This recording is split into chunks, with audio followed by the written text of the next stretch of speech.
Welcome to Soundtrack Your Life, a podcast about soundtracks, music, and movies. Each episode features a guest and focuses on a specific soundtrack and the personal stories connected to it. Now here's your host, Ryan Pack. Welcome to Soundtrack Your Life. I'm Ryan Pack, and this is a podcast where I interview a guest and we talk about a soundtrack that they feel personally connected to. Today, my guest is the Mary Jane Maven, host of the Menage with the Mary Jane Maven podcast, which you can find on Apple, Anchor, and many other podcast platforms. MJ, why don't you tell us a little bit about your podcast? Yes. Well, first of all, Ryan, thank you so much for having me. I am super excited for us to collaborate, and I feel like there's a synergy here that's going to create something that a lot of people are going to enjoy. So I do want to thank you, and hello to the listeners and to your audience. I am the Mary J. Maven. You can refer to me as MJ Maven. What it is that I do, if you were kind of like putting everything together, I am a cannabis entrepreneur. My brand is a cannabis lifestyle brand, where it definitely just kind of puts together wellness. It puts together, the power that I feel is behind the plant and what it can actually do for us as a society. I definitely think that it can help to alleviate a lot of these social injustices and issues that we face. But as somebody who utilizes the plant for health and wellness benefits, I don't like to say I have it, but multiple sclerosis lives with me, and I choose to use a more holistic, plant-based, what Mother Nature provided for us in my treatment, and not only has it helped, in the let's see, 14 years since my diagnosis, it really helps me to be a better mother, a better wife, a better friend, a more compassionate person. Yeah, it's just overall, it embodies who I am. And when I left corporate sales 5 years ago, and I decided to stop living in fear and live within my passion and purpose, I became an entrepreneur within the cannabis realm. So my brand encompasses education, events. I am a public, speaker. I like to put together, I call them carefully cultivated cannabis experiences where people can come in and just learn about the plant, because what we need is education so that we can eradicate all of the stigmas surrounded around the plant, and that provides people the power to elevate their lives and their wellness the way that they see fit. So my whole thing is, I'm the Mary Jane Maven. It is a lifestyle brand, and our mission is to educate, eradicate, and elevate. And something that goes so well with that, as anybody who is a connoisseur of music and of the flower power, as I refer to it, we know that those two things and kind of creativity go together very well. So music has always been a huge part of who I am. I pursued singing and a career in it for many years, and it's just something that I could not imagine existing without. And it's definitely been music has just been I want to say a like an equalizer in everyday life for me. It just kind of keeps everything moving slowly and together. So yes, so in a mouthful, I am the MJ Maven, and this is you know what I'm going to be doing, and working with and talking to Ryan about. We're going to be having this relationship based on awesome music. Yeah, very cool. Yeah. Thank you for sharing your story. It's very inspiring. Thank you. So today we are going to talk about the 1993 Richard Linklater film Dazed and Confused. So MJ, why are we talking about Dazed and Confused today? It is everything to me. So we actually hung around a couple of ours, a couple friends of ours this weekend, and we were just talking about movies. And once we got on Dazed and Confused, we all just like lit up, and we're all talking over each other. There's our husbands and then two wives just like cackling, just talking about all the great parts of the movie. And what it really says to me, I believe that I was definitely born in the right era, but if I could have just, if I had a magic wand or a time machine and I could go anywhere within, our history, it would definitely be to that time, between 73 and I'd say 78. It was just such a cool, kind of laid back. I think life was at its easiest, and it really allowed, teenagers to be teenagers. It allowed young adults to be young adults. And the music, but I mean, the music is just everything. And it was one of the first movies that my husband and we really bonded over. And yeah, when we bonded over that, I was like, I think I'll keep him around for a while. So that was that was in college, and now here we are, just a few years later. But it's always something that if we're kind of just sitting around, and just like this, during the pandemic, we've binge watched pretty much everything. So once we've completed a series, what else are you going to do if you just want something on and something that you're familiar with and Dazed and Confused? It's always a go-to, always. Yeah, I mean, I love it's a movie about hanging out. Like Yeah. it's literally just one day of just a bunch of teenagers hanging out. Yes, and somewhere I would love to be. And I can't tell you how many times in college we played a drinking game to Mitch touching his nose. It's just it can get you pretty intoxicated because he touches his nose an awful lot in that movie. But it's a great film, and if anybody had the pleasure of catching the table read that they did for charity, and they put it on YouTube a couple of months ago, if you saw it, then you know just how awesome it was. If you haven't, please go and catch it. It was great. Oh, I totally missed that. I'd love to see that. Yes, it was really good. I mean, everybody was back. They had a couple people fill in for the smaller roles that weren't in the movie, but it was really cool to see, everybody 20 years later, and trying to just slide back into their roles. It was great. Yeah, I'm gonna have to check that out. Unfortunately, I'm sure not everyone aged gracefully, but You took the it's words such right a out of my great mouth. cast. Yes, that's actually what my sentiment was when I was saying that. But it didn't want to come off too too catty. But yeah, some of them it looked like my husband and I were like, "Ooh, they've had a really rough life." Yeah, and you could tell that it was probably a lot more fun, and everybody was just got along more when they were younger. There's something going on, in the years since the movie filmed, that you can tell there was a little bit of animosity between some of the actors. But it was good. It was really good to see and to watch. And I this is a movie that we do not, and I'm going to put this out in the universe. We do not need to reboot it or remake it. Leave it alone. Let's just leave Yeah, it how it is. yeah, I agree. I 100% agree. It's perfect the way it is. It doesn't need to be rebooted, remastered. Yeah. And it's one of those movies like you can't change anything about it or it becomes a completely different movie. It really does. It really does. I mean, if somebody wanted to be inspired by it and to make a period piece or, a time period of like the 90s with kind of the same storyline, not the same people, not anything other than just the idea of it being, in a time that's, just a couple decades ago, and a time that you can really enjoy the music, because I would say that that time, the 70s and early 90s, especially with alternative and grunge, the music and the feeling, the emotion would be very much the same.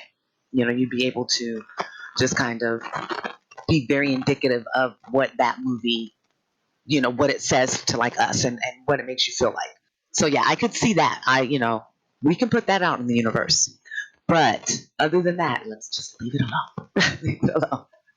To kind of bounce off that, the soundtrack of this movie like is perfect. Like if you change one song, like I feel like everything else changes. Like Hmm. the songs are used. I don't think they're like clever, but it's perfect. I mean, just the best thing is, when they are getting out of school and Slow Ride starts. I mean, that just sets up an afternoon, and you're kind of taken back to that last day of school in the summer. And most of us got out early. You had like a minimum day, so you're getting out early. Your parents are kind of like, whatever, see you later. and you're just like, what are we going to get into? It was just such the antithesis of what it was really like to be a teenager and have that last day of school, and trying to figure out, well, what are we going to do for the summer? It was perfect. I mean, every time I hear, the chords begin on it, I'm like, okay, I get chills, and I'm like, here we go. Here we go. So you're absolutely right. It was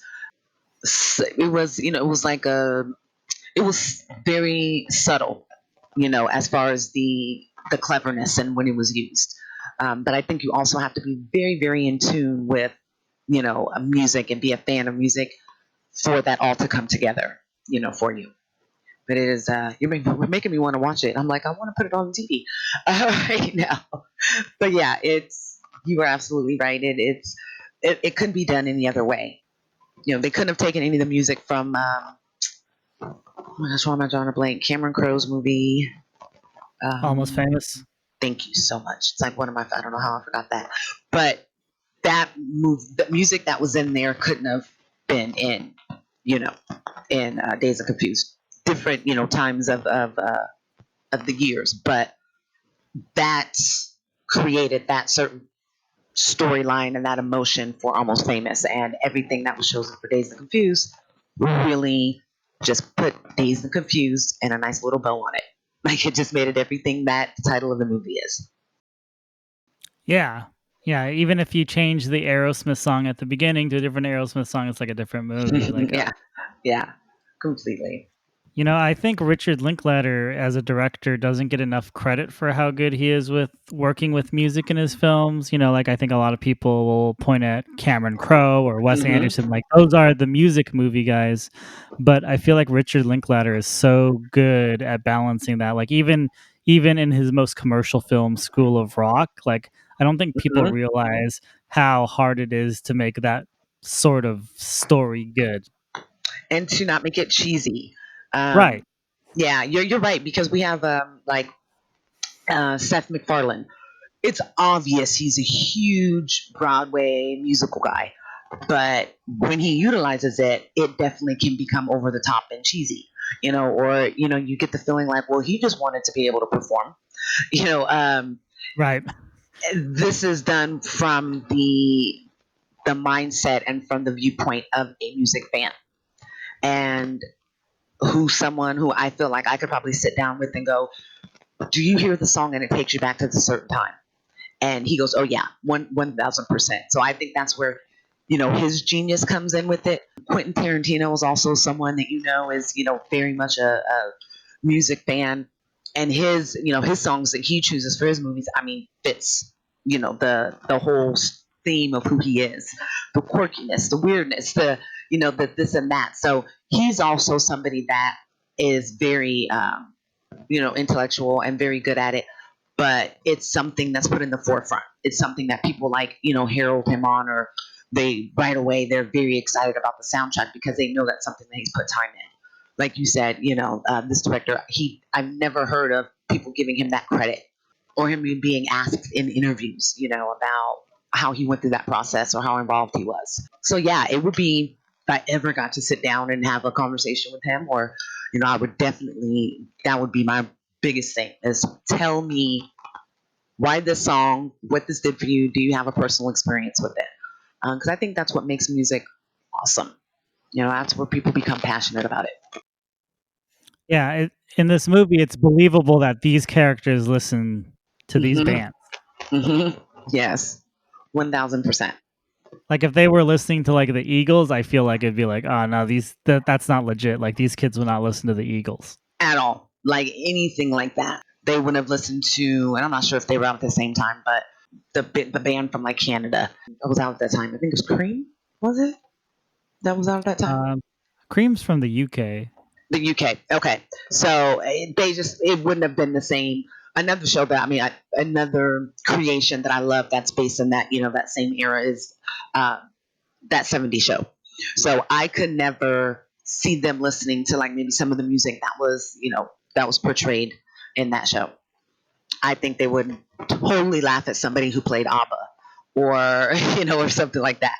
But yeah, you're right. These are kids that, they Leonard Skinner, they were about the kind of good old American rock is how I would classify it. Right. Yeah, like Yeah. I think the director is from Texas, so I just kind of assume that this movie takes place in Texas. Yeah, I would think so too. It definitely reminds me a lot of the town from like Varsity Blues and Friday Night Lights. Hmm.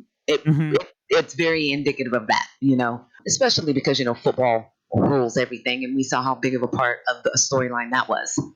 You know, Right. so yeah, I'm loving that I'm learning that from you this evening. It just kind of it just puts an extra cherry on top. It makes it that much more of a jewel.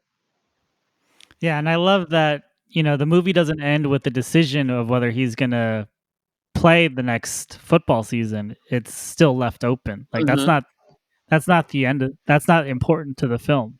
No, not at all. It was about them coming, to age in this 1 day period, but just kind of, coming to terms with who they were going to be expected to be within the next year, and if they were prepared for that. And it was kind of like, you know what? I don't even really want to worry about if I'm prepared for that right now.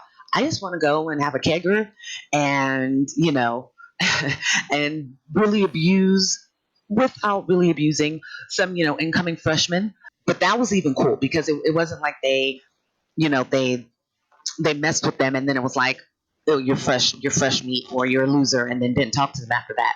It was kind of like, hey, now you're one of us. You're cool, and let us, show you how fun high school can be and how this whole trip can be.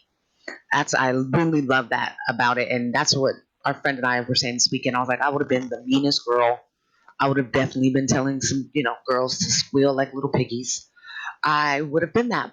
I would have been that in high school. But yeah, it was. It just makes me smile when I think about all of the different, aspects of it. I mean, Ben Affleck, hello, The you know, biggest asshole. the biggest asshole ever, and probably one of the best cameos that I think I've seen in a movie in years. And he was showing how kind of versatile he was, even though it didn't take that much to be an asshole. Because around that same time, Dogma, and he was kind of really blowing up. But Right. I thought the obvious yin and yang of Matthew McConaughey and Ben Affleck just stood out.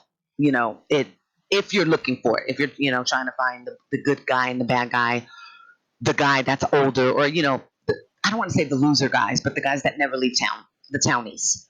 How you can find one that's just like, you know what, this is life. I'm good with it. I'm gonna chill, and knowing that the director's from Texas and kind of, what we just kind of came up with about it possibly being in Texas, that completely fits Matthew McConaughey's full vibe, like everything. He's just so laid back. I mean, other than that, being super high, he's just super laid back. He was fine with who he was. He was fine that he had a nice city job. He was okay that he was hanging out with high schoolers, you know. Whereas Ben Affleck, he definitely, without being a little man, he had a little man's complex. And I definitely knew guys just like that in high school. I grew up went to school in a rural town in Northern California. FFA was a cool thing to do, and I was in FFA for a bit, and we Garth Brooks was played incessantly, and football was huge. So I definitely knew, a couple of characters just like each one of them. Did you know that Matthew McConaughey wasn't even supposed to be in the movie? I did hear that during the table read. Oh gosh, what's the guy from How I Met Your Mother? And I can't remember his name right now, but he was the MC of the table read, and he said that, and like some of the other actors didn't even know. Like you should have seen their faces. They were like, "What?" And yeah, Matthew McConaughey was just like, "Yeah, but it worked out. It is what it is." I could have never seen anybody else in that role. I just can't imagine it. Have you heard of what was supposed to be him? Did they already have it casted, or? So they, for budgetary purposes, and that's straight from Wikipedia. From budgetary purposes, they just wanted to hire like some local kid, Hmm. and McConaughey was at the University of Texas at the time. Yes. He was grabbing drinks at a hotel bar that his friend bartended at, and he heard that the casting director was at the bar having a drink, And the guy, I believe his name is Don Phillips. He also casted Fast Times at Ridgemont Yes. High. So Yes, yes, yes. he's the one that casted Sean Pennis Bacoli. So they did kind of talk about that because there was a Fast Times reading as well. So both of those are on YouTube. They did give that little trivia. Yeah, that's crazy. Being that casting director, who's probably like, whoa, did this just happen twice? Like, am I striking lightning twice right now? Because I remember that Matthew McConaughey said he went in there and he kind of took on that persona of Spicoli, but in his country, kind of laid back. I bale hay, but I also, can kill a few beers. That's I remember him saying it was his mentality, kind of going into the conversation. That's really cool. Like that's an example for people just to show you how crazy life is, and how coincidental it can be. But yeah, that was a win. Like I said, just like I could never seen anybody else playing Mitch. They casted everybody perfectly. I just think that casting director did a great job. Absolutely Yeah. fantastic. The director thought McConaughey was too handsome for the role. Yes. He said he needed to be a little, he wanted him to be shaggier. He wanted him to look like he maybe, got up early in the mornings and tended to cows, but then, played football in the afternoon. And, as we know Matthew McConaughey now, he is that individual. I mean, he, plays drums and, takes peyote and, he's just kind of all over the place. And then is just a fantastic actor as well. So that was a win. That was definitely a win. That I'm glad that whoever convinced the director to just kind of look past all those rugged good looks. It was a good choice for sure. I mean, come on, it's been copied on Family Guy, like that whole scene. So it's part of pop culture for sure. He also improvised a lot of his lines, so that's basically who he is, right? Like that is just Matthew McConaughey. Yeah. We always say, my husband and I, we speak in movie quotes and song lyrics.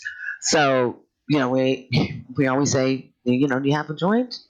That'll be a lot cooler if you did, or just, I always picture him just standing out front of the pool hall in his awesome monotone mauve-ish, pinkish outfit that he had on that only he could pull off, and just the energy coming off the screen. Like, it makes me want to be there.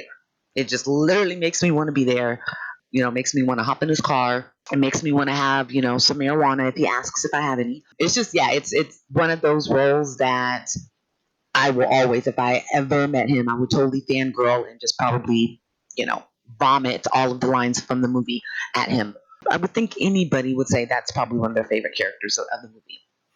Yeah, I mean, he's so charming in that movie, and he says some pretty awful things in the movie too. Yes, he really does. And you kind of just go, oh well, that kind of fits. And he has such a small part, but made such a big impact. Right. Yeah, it was really, really good. Jeremy London, he was really hot at the time. I remember thinking, I believe it's Jason. Jason, there you go. It was the other one. Yeah, Yeah, my husband Jeremy's kind a of like cut over and look at me. Yes, he is the one that is a little more, he's a little more arrogant. I think that played into the movie, even though he was kind of supposed to be like laid back and be the cool guy. And if there were to be like an in the future, I could totally see him going into the army, like after high school. That's kind of where I saw that character kind of going, because he didn't want to, do what everybody else wanted him to do. But like I said, during the table read, he came off a little arrogant, and you would think that he was like some, classically trained actor from England, the way that he was kind of like coming off to everyone else. But he's still, I definitely know most of, well, not, no, I know all of his lines. He's still one of the ones in the movie as well that makes the movie. And then the guy that wears overalls, that's how we always refer to him. Oh, I know who you're talking about, but Yeah. I don't know the name. Yeah, I mean, we see him acting now, and we're like, oh, that's the guy from Dazed and Confused. Like, he's probably one of the ones that has stayed the most busy, since that film. And he was an asshole, but I don't know, it was just something about him. Like you knew that, it was just like all vibrato. Like it was just all for him to be just this football guy, with his buddies. But if something happened, that he would be very capable of a caring moment. I think everybody was developed and their personalities were developed very well for it not to be that deep of a movie, for it not to be a dramatic film. And it also could be just because I've watched it a million and a half times. And we analyze pretty much everything that we watch. But I can't wait. I can't wait for you to watch it, and I would love for you to like contact me and let me know what you think. The girls all aged very well. I mean, why am I drawing a blank on everybody's name? The blonde, we were like, oh my god, she looks exactly the same. Oh, Joey Lauren Adams. Yes, yes, yes. Yeah, my husband's just showing me all the cast right now. I'm usually much better at that. It's probably because it's right after the new year and we did a lot of celebrating. I always get her mixed up with Renee Zellweger. They do look alike. They do. I don't know if I don't know who would be impressed by that if you told them that they look alike because I think that the I won't say the young lady, but the woman from Dazed and Confused, she's a little more attractive, but she looks really good. She looks really really good. The like I would say the only thing that's kind of aged about her is just around her eyes, which is normal for women. But her just like her voice is still the same. You could tell that they were really like they had read over the script and they were trying to get back into the role because she was really acting like, and this was everybody was on Zoom, during the table read, but she was giving it. So yeah, she was probably my favorite because she was also really sweet. Like she was that one that had a little heart. Even though she was the pretty girl, you knew she was supposed to be the popular pretty girl. She was the one that actually wasn't that mean. Right. Yeah, it was really good. And the freshman girl, she, wow, like I can't wait for you to see it. I didn't even think that was the same girl. I was like, they couldn't find the original character. She looks like she's gone back in age. Like she looks really good. And she played the role just like she did in the movie. It was really crazy to see her tap into her 14-year-old self. But yeah, it was. I'm so excited for you to see it. I just want everybody that that is a fan and that who hasn't, just take some time. It's about 2 hours. You can find it on YouTube. We're all staying shelter right now, so you have nothing better to do. Now, as we've been talking, I'm kind of like going through and downloading some of the songs, and I will be listening to them. I will be listening to them throughout the week. That's for sure. What would you say is probably your favorite song that's played throughout the film? Hmm. That's a good question. I love Cherry Bomb by the Mm-hmm. Runaways. That's Mm-hmm. one of my. I mean, I just like that song in general. Joan Jett. She's So she's the good. goat. Yeah, I'm badass. She's badass. Yeah, yeah. She started all the Pat Minatars and all the just women that were out like in the 80s, that were just like, hey, I'm running shit. I'm that. All my band members are men, but it's all about me. My husband's from the Bay Area. I'm from Northern California, Sacramento area.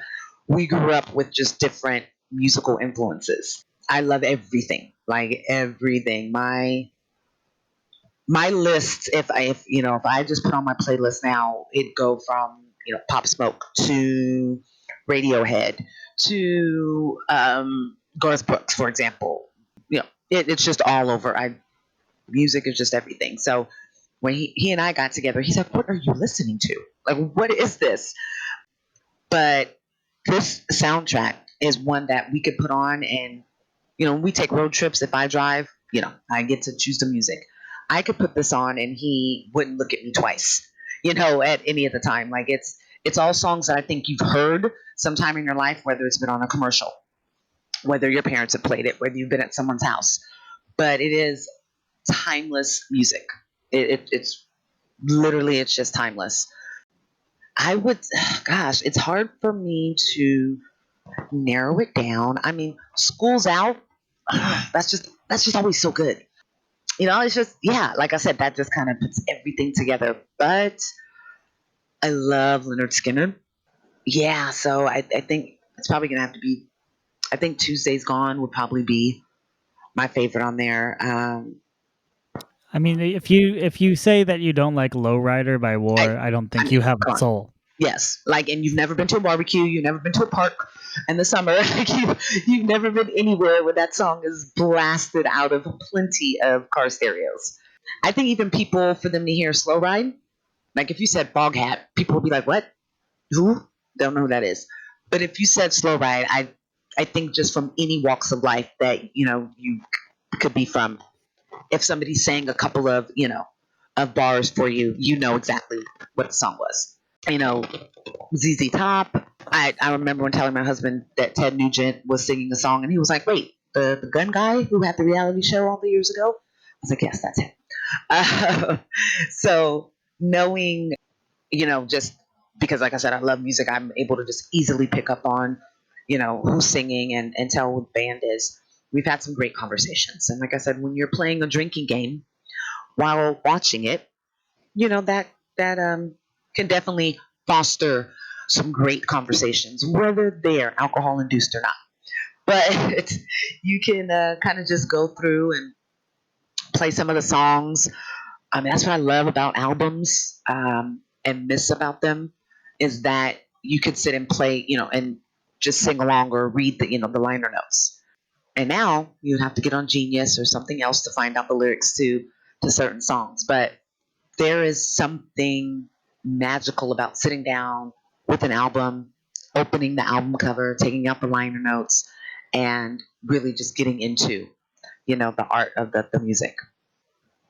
Yeah, I think it's if albums weren't so expensive, I would probably start another collection. Yeah, that's exactly what I do when I put on a record. It forces you to focus Hmm. because once that side is over, there's no more music. Yeah, there's nothing there. I completely agree. I have the best memories of sitting down with my parents' albums. The Police, or this is all early '80s, so the Mary Jane Girls or Tina Marie or whoever, and just the emotion that you get from actually reading the lyrics, and then knowing that they had something to do with writing, that song. It just makes the experience that much better. And any of the bands that played, or the songs that were played in the movie, they were actually creating.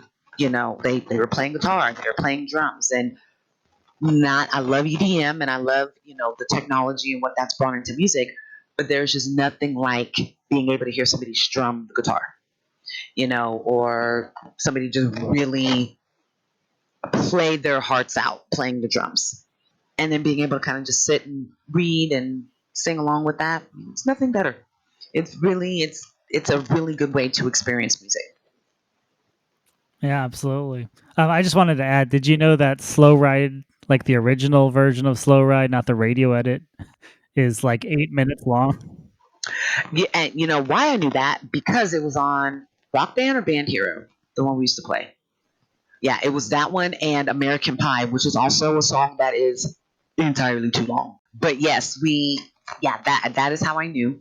And I was like, this song is, wow, does it really need to be this long? But so much of it is the instrument, the musical aspect of it, which is, it's pretty satisfying. So yeah, you make me want to kind of like go and find that one, not you know, the radio version where they just cut it down and play what you would hear on a commercial. That's what they kind of play on the Right. radio. Yeah, yeah. Actually, I don't think I could even listen to it on the radio. I think I'd be a little disappointed. Radio's not as good as it used to be at all. Right. Yes. So the Foo Fighters did a documentary a few years ago on Hmm. HBO where they went to like these Yes. different studios and they did this thing. They interviewed Dr. John when they were in New Orleans, Hmm. and he told this crazy story about how, back in the 60s, even though segregation had been, Hmm. banished in different parts of the country, you still like white and black musicians were still not allowed to play together in New Orleans. Yeah. And so he was playing. Oh, sorry. No, no. Go ahead. Go right ahead. So he was telling a story about how he was playing with, I believe, Alan Toussaint, and the police came in and they basically beat him and permanently damaged his hand. Yeah. And what he told the officers after when they started to leave was, "I'll see you guys back next week because Ray Charles is going to be in town." And I'm definitely going to be there. Yes. First of all, love you because Foo Fighters is like, that is top 5 for me. Love them so much. And if you want to talk about people that just like bleed and just play and sing their freaking hearts out when they perform, Dave Grohl is just like the epitome. I mean, that man is just, he can get across any emotion that he wants throughout his voice. But yes, I did see that documentary. Actually, I watched it probably like 3 or 4 times back to back because I love them so much. But yes, hearing about just how much a lot of music was influenced by, of course, Black artists and by jazz, musicians, and the fact that so many of the big, performers from the 60s and 70s were influenced by, R&B and jazz and Black music. They weren't ever, it was very hard for them to collaborate or like, like you said, to kind of be in the same studio. But then, this is why California and like San Francisco and, Hate and all that, and where the Grateful Dead, kind of where they just really created their glory and their fame, why some of the best music has been recorded at some of these like hole in the wall studios in that area. And it has a lot of really rich history. And I don't want to say it's hidden, but I don't think that the music industry itself really wants to admit that there was that separation and that they held people like Ray Charles. They definitely they hindered them. But if it wasn't for his perseverance, and if you guys have seen this, the movie and whatnot, you saw what he went through to be able to become the just the genius and the legend that he was. But yeah, I love that that was showcased and that story was shared because it just kind of it lets people know how far music itself has come, because nobody would have ever even considered something like hip hop or rap being created or being a genre of music back then.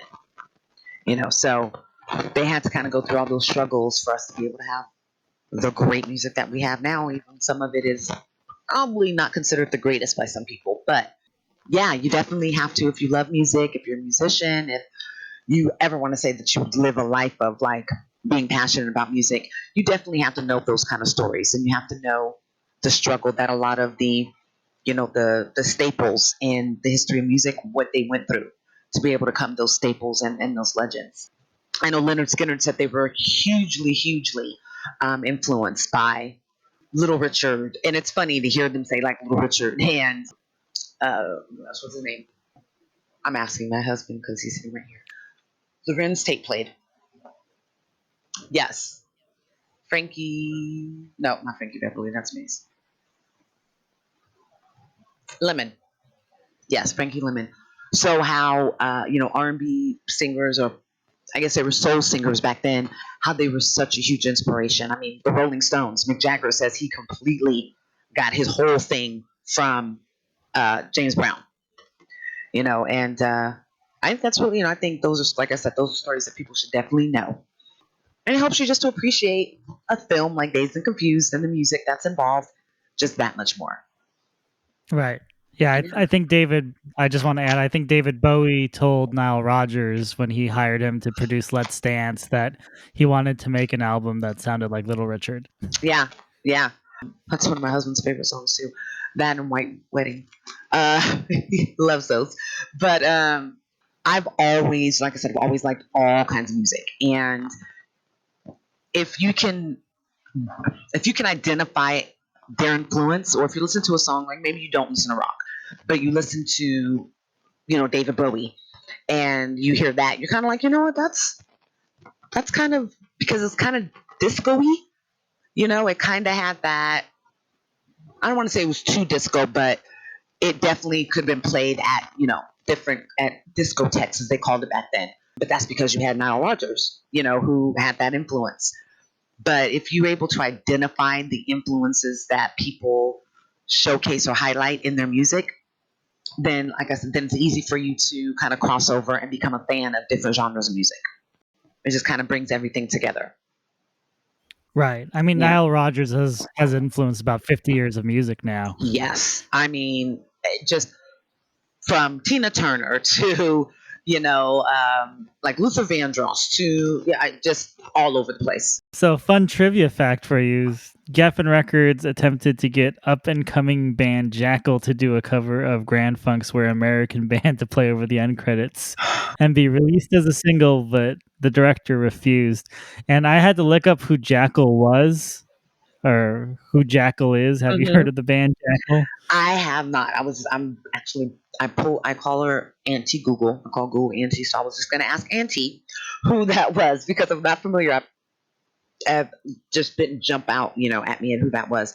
But I know that that's blasphemous. Like, I don't care who the band was supposed to be. Complete blasphemy. Yeah, They're don't mess mostly famous for so Jackal is more famous for the Guinness World Records they've set than I with think their actual music, Okay. because I think they have the records for like most shows played in a 24-hour span. Oh, they're one of those. So yeah. So I don't want to say uh like a Weird Al Yankovic, but maybe not really taken seriously as a true musician. I mean, they're a real Yeah. band, but I believe they're best known for having a chainsaw solo in one of their songs. Oh gosh.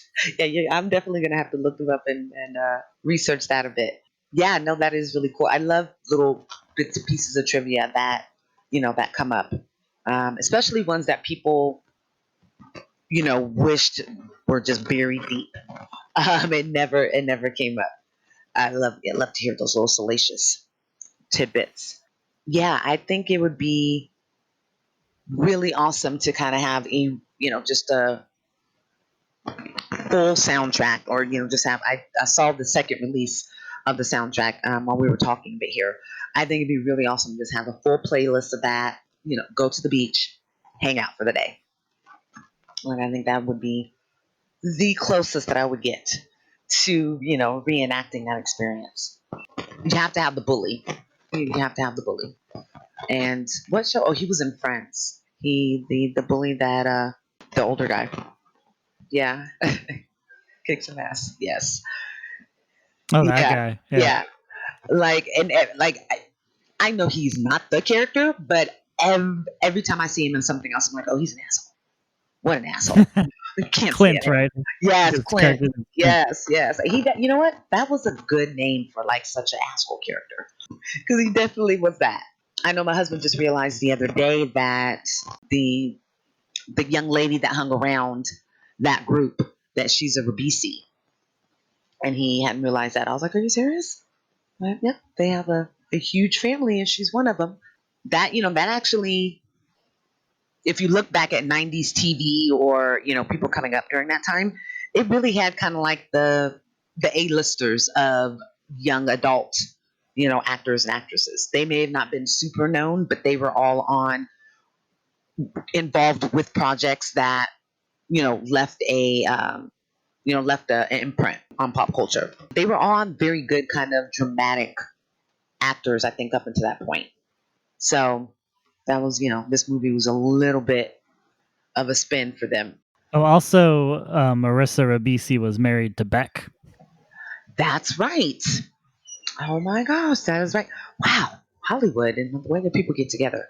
I would never put them together if I was, friends with both of them. I mean, of course, I don't know them personally, but yeah, I don't know. She seems very Macaulay Culkinish to me. I don't know why. Like, that's who she would date.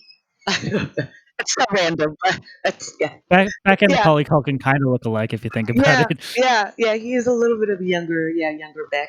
I know Beck is super healthy. He's like vegan to the 19th power.